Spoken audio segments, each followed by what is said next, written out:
Bisa sebelah kanan, Ibu.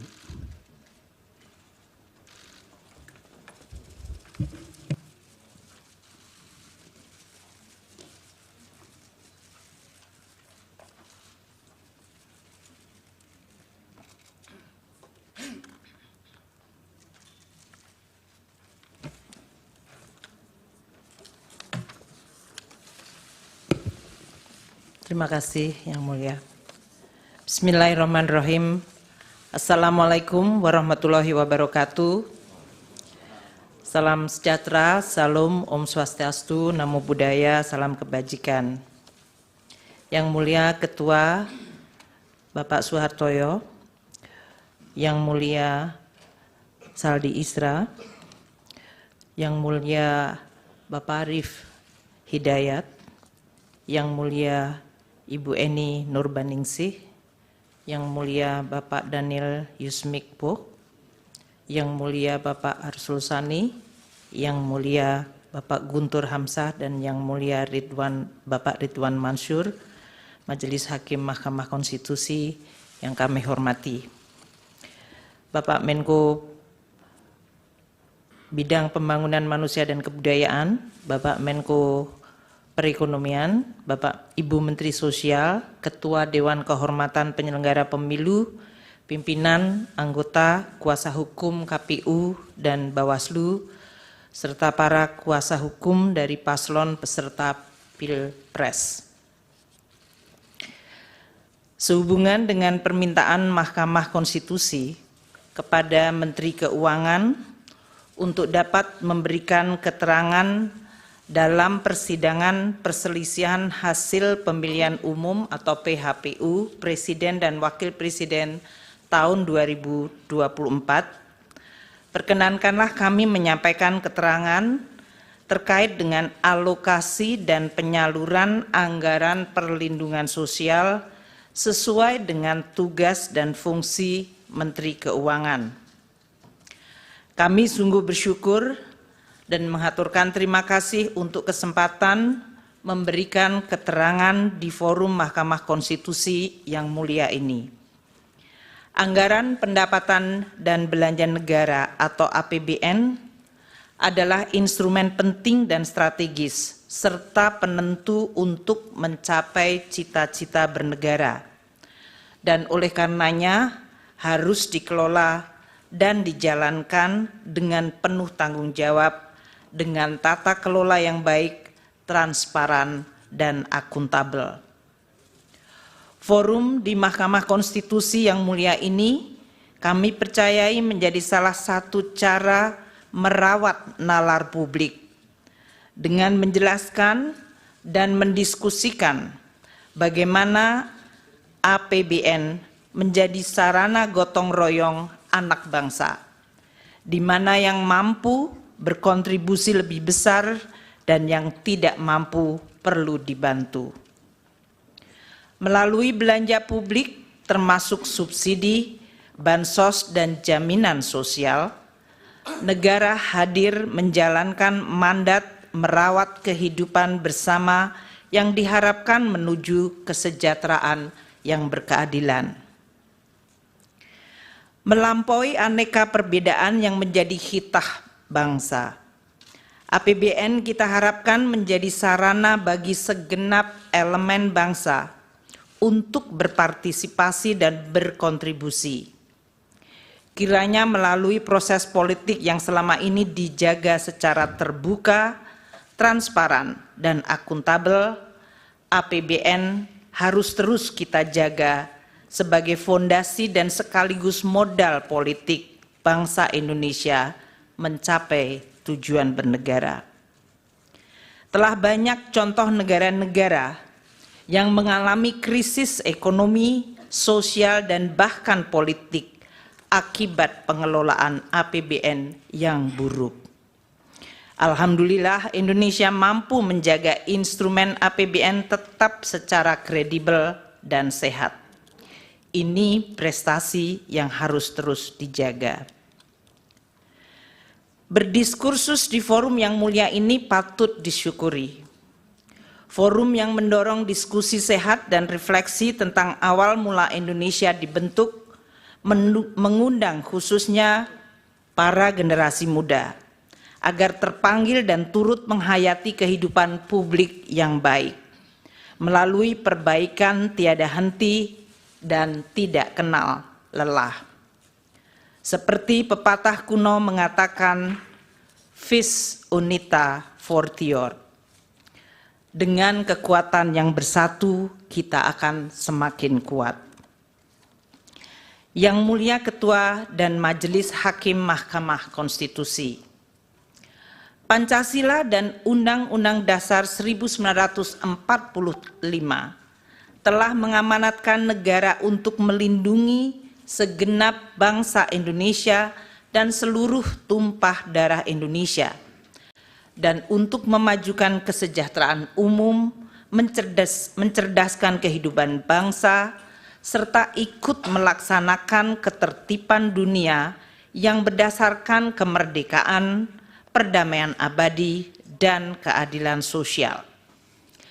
Kehadiran negara untuk mewujudkan kehidupan yang layak dan bermartabat, serta untuk memenuhi hak atas kebutuhan dasar warga negara demi tercapainya kesejahteraan sosial, salah satunya melalui instrumen anggaran pendapatan dan belanja negara atau APBN. APBN adalah instrumen untuk mencapai dan mewujudkan cita-cita hidup bernegara, yaitu masyarakat adil dan makmur. Presiden adalah pemegang kekuasaan pemerintahan yang mengelola keuangan negara sebagai bagian dari kekuasaan pemerintahan berdasarkan pasal 4 ayat 1 Undang-Undang Dasar 1945 dan pasal 6 ayat 1 Undang-Undang Keuangan Negara. Dalam menjalankan kewenangan tersebut, Presiden mengajukan rancangan anggaran pendapatan dan belanja negara atau RAPBN kepada Dewan Perwakilan Rakyat atau DPR untuk dibahas bersama dan untuk mendapat persetujuan DPR menjadi Undang-Undang APBN.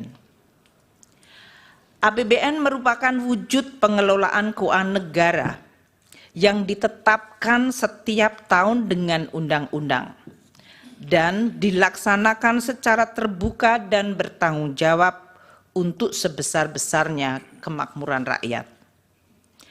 APBN terdiri atas anggaran pendapatan, anggaran belanja, dan pembiayaan. Adapun rincian atas APBN ditetapkan melalui peraturan Presiden yang digunakan sebagai pedoman di dalam pelaksanaan APBN. APBN menjalankan fungsi alokasi, yaitu menciptakan perekonomian yang efisien dengan melakukan koreksi atas kegagalan mekanisme pasar atau market failure, dan menyediakan barang publik seperti infrastruktur keamanan termasuk peradilan. APBN juga menjalankan fungsi distribusi untuk menciptakan pemerataan pendapatan antar kelompok rumah tangga dan antar daerah. Selain itu, APBN juga menjalankan fungsi stabilisasi untuk menjaga perekonomian dari guncangan akibat ketidakpastian ekonomi global, pengelolaan inflasi, stabilitas harga, dan sebagai shock absorber melindungi daya beli masyarakat, terutama yang berpendapatan rendah. Anggaran belanja dirinci menurut organisasi, fungsi, jenis, dan program belanja. Belanja berdasarkan fungsi terdiri dari 11 fungsi, dari mulai fungsi pertahanan, ketertiban keamanan, kesehatan, pendidikan, perlindungan lingkungan hidup, perumahan, hingga fungsi ekonomi dan fungsi perlindungan sosial. Anggaran perlindungan sosial terdapat pada berbagai kementerian lembaga, di Bendahara Umum Negara atau BUN, dan di pemerintahan daerah, Pemda, termasuk desa melalui transfer ke daerah atau TKD.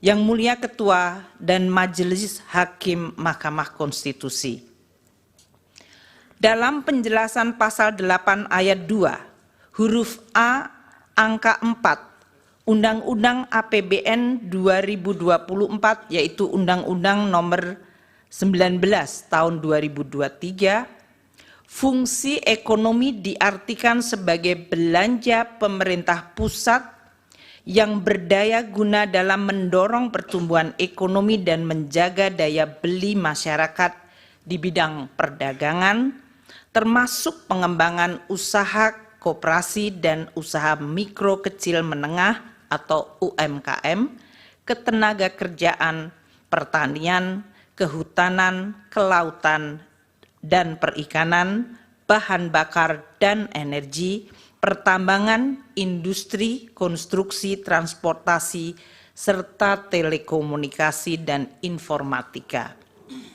Kehutanan, kelautan, dan perikanan, bahan bakar dan energi, pertambangan, industri, konstruksi, transportasi, serta telekomunikasi dan informatika. Lebih lanjut, penjelasan dalam pasal 8 ayat 2 huruf A angka 11 Undang-Undang APBN 2024, fungsi perlindungan sosial merupakan belanja pemerintah pusat yang berdaya guna dalam memberikan pelayanan pelayanan sosial, jaminan sosial, pemberdayaan sosial, penyuluhan sosial, dan bantuan sosial serta perlinsos lainnya untuk melindungi masyarakat dari kemungkinan terjadinya risiko sosial. Yang Mulia Ketua dan Majelis Hakim Mahkamah Konstitusi, penyusunan dan pembahasan bersama DPR serta penetapan anggaran pendapatan belanja negara sebagai undang-undang melalui siklus yang merupakan rangkaian kegiatan mulai dari perencanaan sampai dengan pertanggungjawaban APBN setiap tahun. Kami akan memberikan ilustrasi penyusunan APBN tahun 2024 ini. Siklus penyusunan dimulai sejak tahun sebelumnya, yaitu tahun 2023, dengan tahapan sebagai berikut. Tahap perencanaan dan penganggaran RAPBN 2024 dijadwalkan pada periode Januari hingga Juli 2023, mencakup penyiapan konsep kerangka ekonomi makro, pokok-pokok kebijakan fiskal atau KEM PPKF, dan rencana kerja pemerintah RKP, dan perencanaan kegiatan serta pagu anggaran oleh kementerian dan lembaga. DPR yang terdiri dari seluruh fraksi partai politik membahas KEM PPKF dan RKP 2024 pada bulan Mei 2023. Presiden menyampaikan nota keuangan dan RUU APBN 2024 kepada DPR pada sidang paripurna tanggal 16 Agustus 2023. Tahap pembahasan RAPBN untuk 2024 terjadi pada periode Agustus hingga Oktober 2023, di mana RUU APBN 2024 telah dapat diselesaikan dibahas antara pemerintah dan DPR dan mendapat persetujuan pada rapat paripurna DPR pada tanggal 21 September 2023.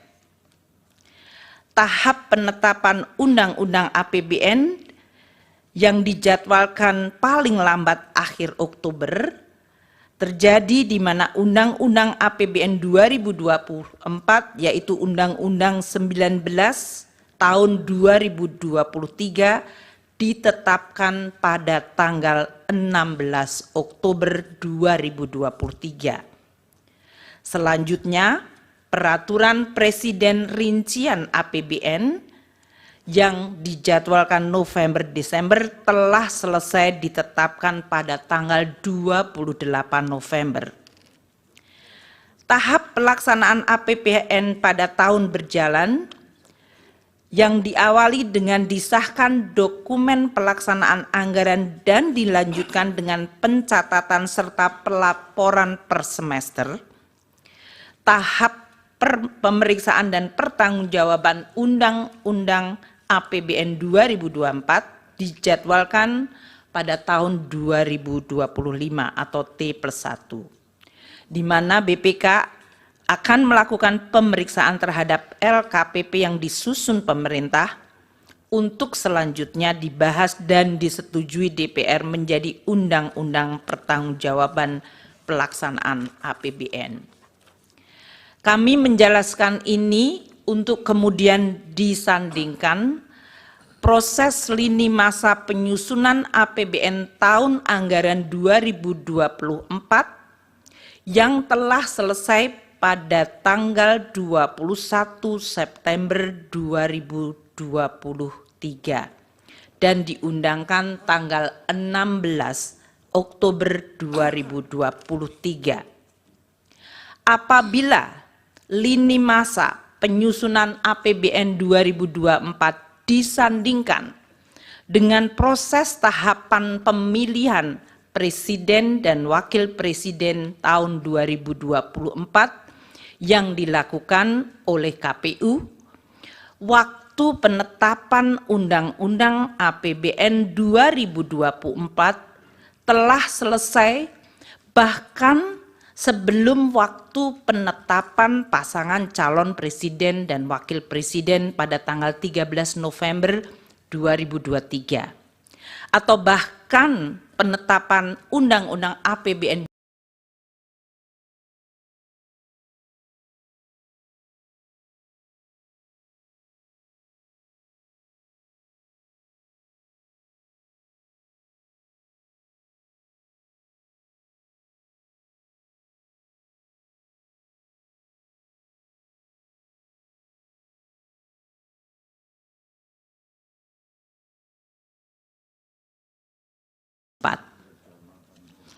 Yang Mulia Ketua dan Majelis Hakim Mahkamah Konstitusi. APBN adalah instrumen penting untuk menjaga masyarakat, negara, dan perekonomian agar mampu menghadapi berbagai dinamika perekonomian global, nasional, dan juga menjawab tantangan zaman untuk mendukung berbagai agenda pembangunan secara optimal.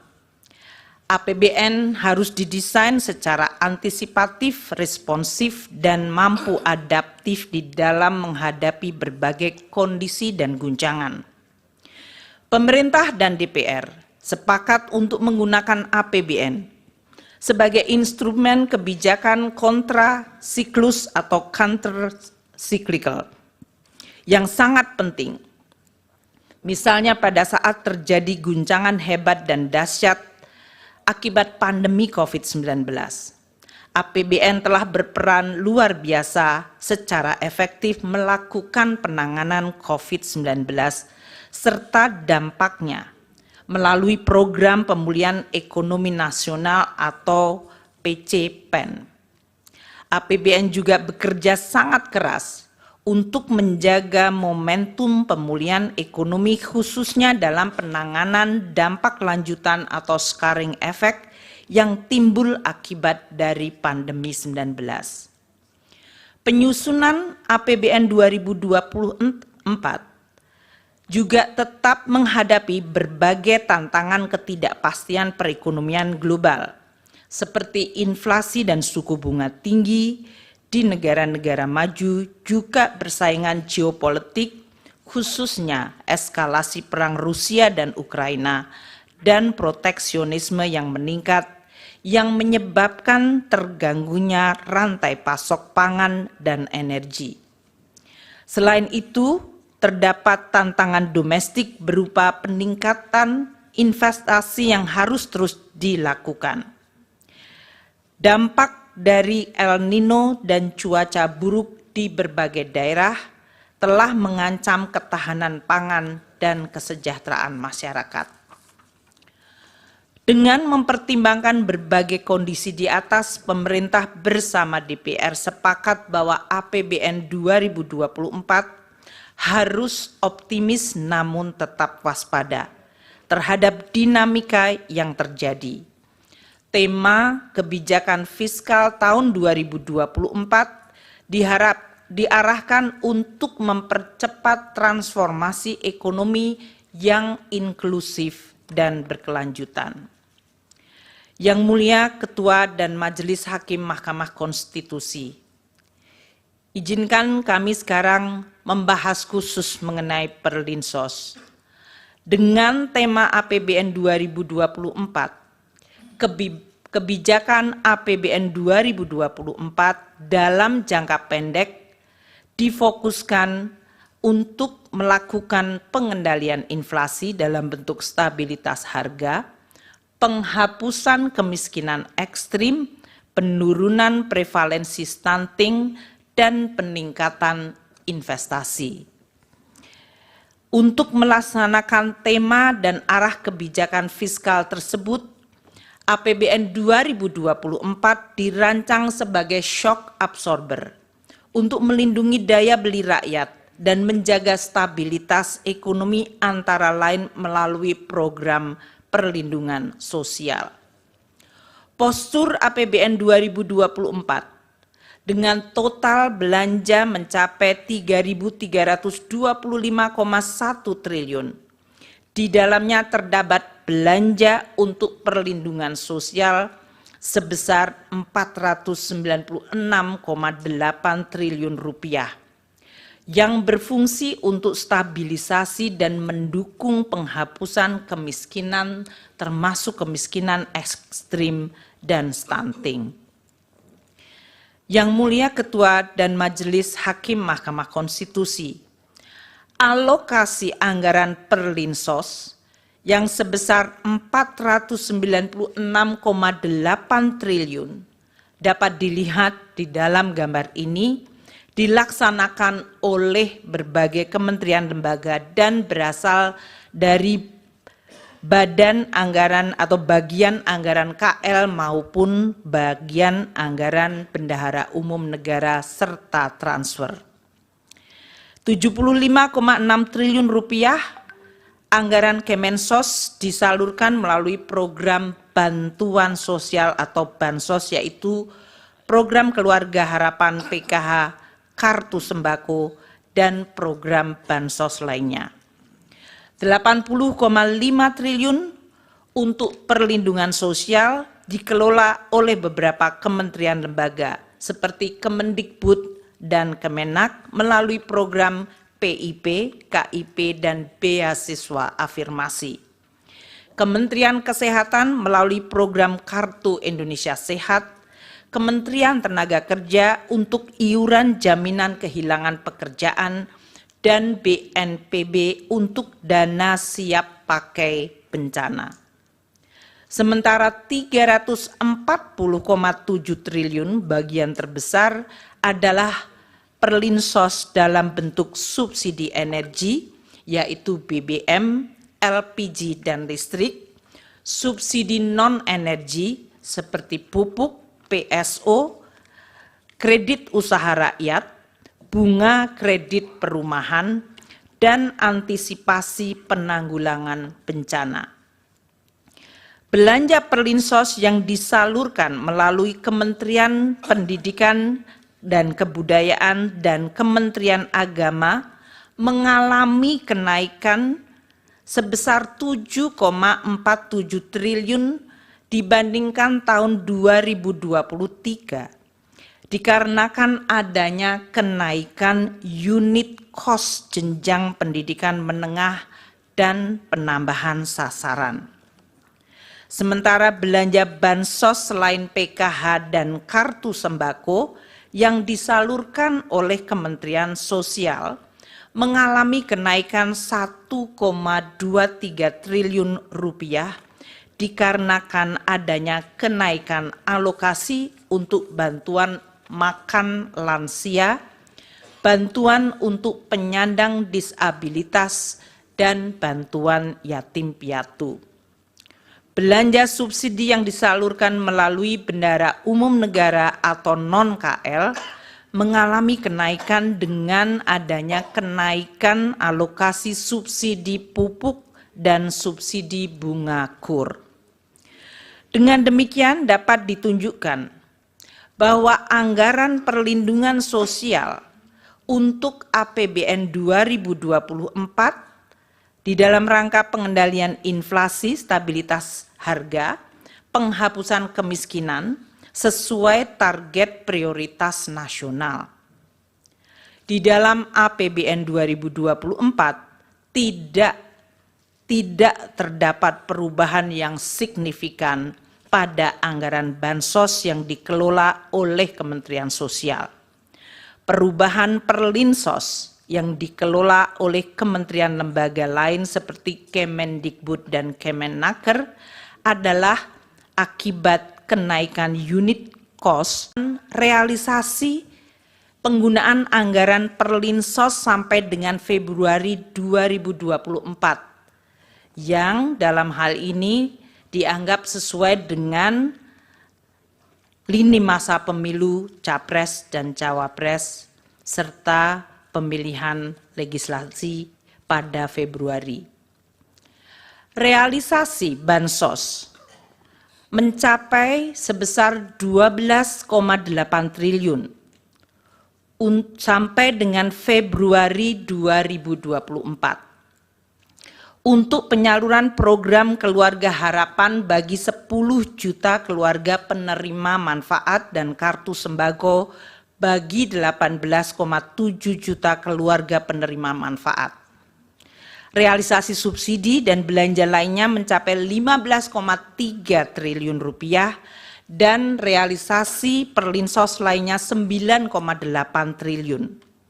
Apabila dilihat pada chart tersebut, realisasi anggaran perlinsos dan bansos dari Kemensos 6 tahun terakhir, yaitu dari 2019 hingga 2024, periode yang sama Januari hingga Februari, tidak terdapat perbedaan pola realisasi belanja perlinsos, kecuali pada tahun 2023, yaitu tahun lalu, di mana perbedaan signifikan adalah pada realisasi bansos Kemensos yang cukup rendah pada 2 bulan pertama dikarenakan adanya penataan kembali kerjasama antara Kemensos dengan perbankan. Ini yang menjelaskan pada saat kami menjelaskan kenaikan 2 bulan pada bansos Kemensos mencapai cukup tinggi adalah akibat baseline 2023 dari bansos Kemensos pada bulan Januari Februari yang memang waktu itu rendah akibat masih adanya proses penataan kembali kerjasama antara Kemensos dengan perbankan. Berdasarkan uraian ini, dapat kami sampaikan bahwa pola pembayaran perlindungan sosial dan bantuan sosial tahun 2024 tidak mengalami perbedaan dengan pembayaran tahun-tahun sebelumnya. Anggaran perlinsos telah dianggarkan di dalam APBN tahun 2024 sesuai pembahasan dan persetujuan DPR, dan pola realisasinya tidak terdapat perbedaan dibandingkan periode 6 tahun sebelumnya. Yang Mulia Ketua dan Majelis Hakim Mahkamah Konstitusi, Dapat kami tambahkan bahwa anggaran Perlinsos yang ditunjukkan Presiden dalam RAPBN yang diajukan Presiden di dalam RAPBN 2024 adalah sebesar 493,5 triliun rupiah. Sedangkan alokasi Perlinsos yang ditetapkan dalam Undang-Undang APBN 2024 yang telah disetujui DPR adalah sebesar 496,8 triliun rupiah. Adanya peningkatan dari usulan pemerintah akibat adanya kenaikan anggaran subsidi, akibat perubahan parameter asumsi, kenaikan harga pokok penjualan pupuk, dan kenaikan plafon kredit usaha rakyat. Yang Mulia Ketua dan Majelis Hakim Mahkamah Konstitusi, beralih kepada bantuan pangan. Dalam rangka mendukung pelaksanaan tugas pemerintah di bidang pangan, pemerintah membentuk Badan Pangan Nasional Bappenas melalui Perpres 66 tahun 2021 untuk memenuhi tata kelola pangan secara terarah dan efektif, menciptakan kedaulatan pangan dan ketahanan pangan, serta kemandirian pangan secara nasional. Ini mengacu Undang-Undang 18 tahun 2012. Di dalam pelaksanaan fungsinya, Bappenas menangani kerawanan pangan diantaranya melalui pengadaan, pengelolaan, dan penyaluran bantuan pangan untuk masyarakat berpenghasilan rendah dan terdampak bencana. Penyaluran bantuan pangan yang dilakukan melalui Bappenas bukan merupakan bagian dari perlindungan sosial, namun ditujukan untuk penguatan ketahanan pangan dan stabilitas harga pangan. Di dalam APBN ini masuk fungsi ekonomi, bukan fungsi Perlinsos. Pada tahun 2023, Bappenas mempunyai anggaran 10,2 triliun rupiah dan sudah memberi bantuan pangan kepada 21,53 juta keluarga penerima manfaat. Pemberian dilakukan oleh Perum Bulog selama periode September-November 2023 berupa pemberian 10 kg beras. Dalam proses pencairan alokasi bantuan pangan yang dimohonkan oleh Bappenas, diperlukan review oleh BPKP untuk menjamin akuntabilitas dari permohonan yang diajukan. Sedangkan untuk tahun 2024, Bappenas memiliki anggaran sebesar 6,71 triliun rupiah atau justru turun 30% dari anggaran 2023. Yang Mulia Ketua dan Majelis Hakim Mahkamah Konstitusi, pelaksanaan dan pengelolaan APBN dihadapkan pada tantangan perekonomian yang terus berubah secara dinamis. Tantangan tersebut dapat dipicu oleh tensi geopolitik yang berdampak pada volatilitas harga komoditas, terjadinya inflasi tinggi dan suku bunga tinggi atau higher for longer yang mengakibatkan tekanan pada nilai tukar dan perlambatan pertumbuhan ekonomi. Di sisi lain, APBN sebagai instrumen andalan yang penting harus terus dijaga agar tetap sehat, kredibel, dan sustainable. Oleh karena itu, APBN di dalam pelaksanaannya harus terus dikelola secara dinamis, agar tetap bisa terjaga dan efektif menjaga stabilitas ekonomi dan melindungi rakyat, serta mendukung proses pembangunan berkelanjutan. Pengelolaan APBN yang dinamis tersebut dilakukan melalui penyesuaian-penyesuaian seperti dilakukannya refocusing belanja, atau bahkan pernah dilakukan pemotongan belanja seperti pada saat menghadapi guncangan pandemi COVID-19.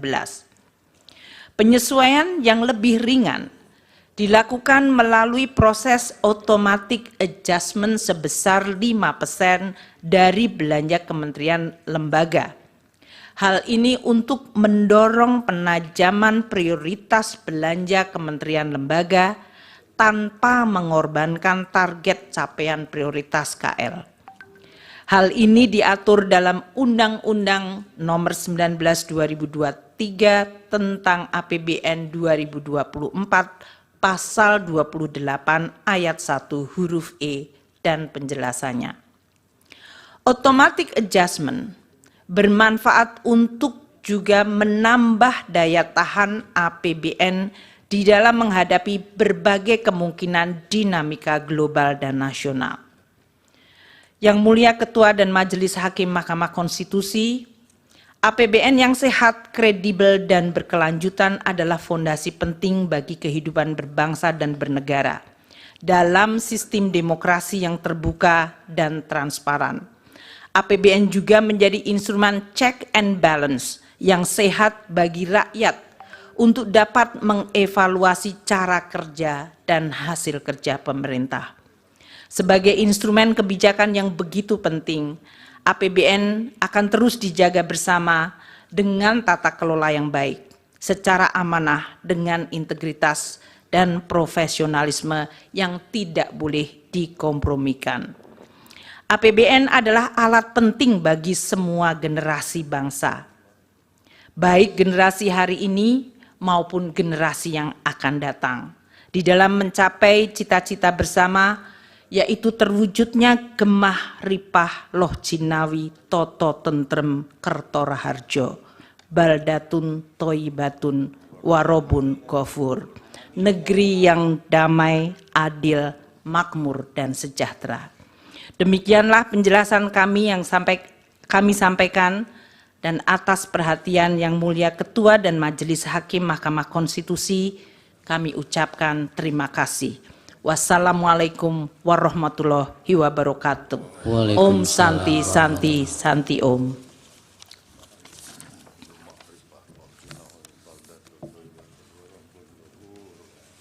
Baik, terima kasih Ibu Menteri Keuangan.